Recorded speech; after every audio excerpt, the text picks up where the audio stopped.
There was a stretch in '03 where Shaq was out with an injury. And Phil called me up to his office and said, okay, we need you to really turn on the afterburners and start scoring the ball if we have to win. So I did, and I wound up scoring, I think it was 9 straight games, 40 plus points.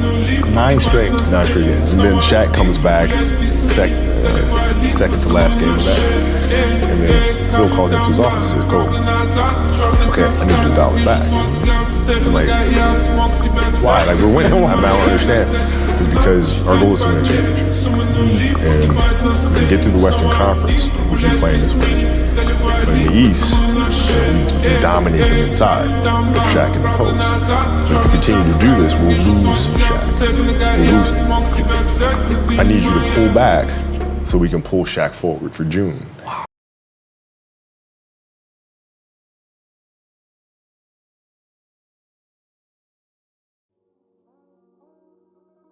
Like, you know, man, if you got to get up every single morning and remind yourself how hard you need to work, you probably need to choose a different profession, you know, because that shouldn't be there.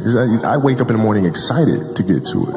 You know, if I'm not training, I'm missing it. If I'm not watching a game of basketball, I miss it. You know, there's no place I'd rather be. And if you have that feeling, then you're truly doing what God has put you on this earth to do.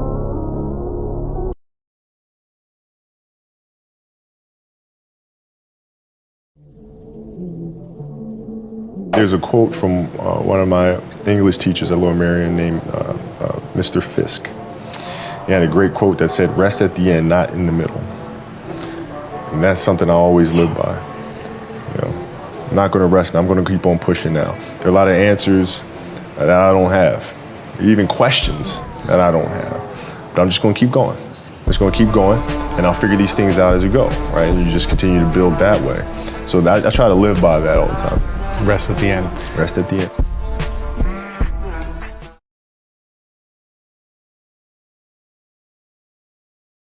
I think the best way to prove your value is to work, is to learn, is to absorb, to be a sponge. But you always want to outwork your potential. You know, as hard as you believe you can work harder than that. And that's what I tried to do when I first came in the league.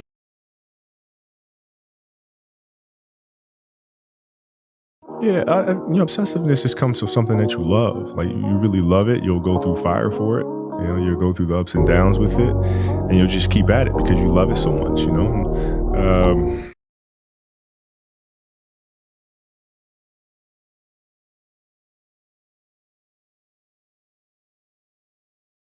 Dreams they should be pure. And I think a lot of times, you know, when we're born into this world, we actually wind up going backwards. And it seems like the more we mature, the more responsible our dreams become. And the more governors we put on ourselves and our ability to dream and to reimagine. And it's always a fight for us parents and, you know, for you guys to make sure that your dreams always stay pure. And so it's not a matter of pushing beyond your limitations or expectations. It's really a matter of protecting your dreams, protecting your imagination. That's really the key.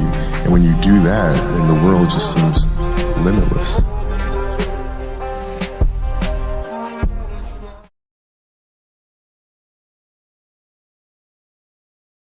Say I'm going to take 8 games off this year to try to stay healthy.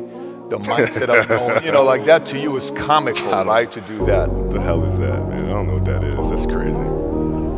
Seriously, it's crazy. Like, you know, you got a lot of people paying their hard-earned money to come watch you perform. It's your job to be in shape. It's your job to be strong enough to perform at that level every single night.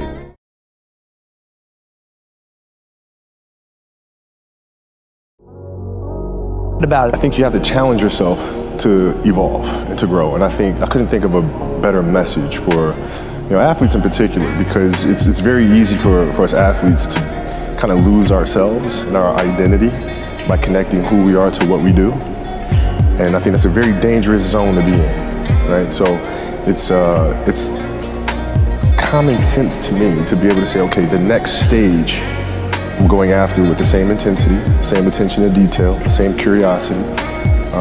So of course I'd want to be better at that than I was in my previous career.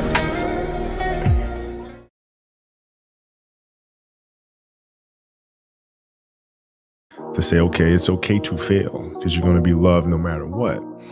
And that doesn't just mean basketball. That means anything in life. That means writing. That means being an entrepreneur. That means having the confidence to go for it. And I've seen too many parents do the exact opposite. And it terrifies children. And children become paralyzed by their own fear because they don't have that security blanket of love and comfort.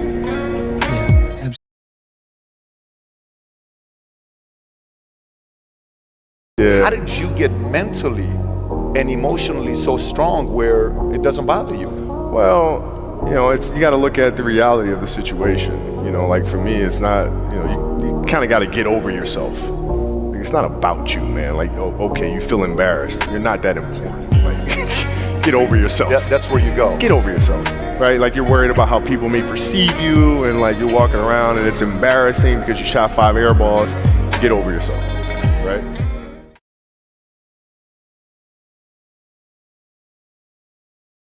We talk about this often, and we always talk about the fact that you can learn a lot more from the failures than you can from the successes. And you have to figure out where those landmines are, and then how to best avoid those, or help entrepreneurs, and ourselves included, figure out the clues of where those landmines are. You know, not that you're going to avoid all of them. Right. But it's also when you do step on one, figuring out, okay, how do you recuperate? How do you balance back and, you know, pick yourself up?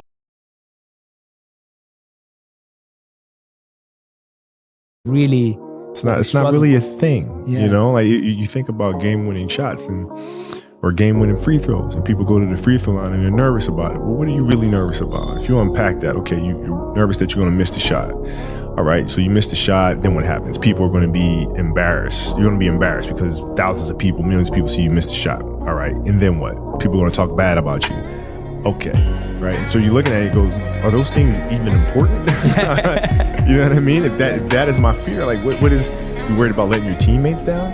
Okay, have you let them down before? Well, I'm sure, in practice and things of that nature, right? They're still there, yeah. You know? And so when you're able to unpack it, you kind of look at it for what it is, which is really nothing.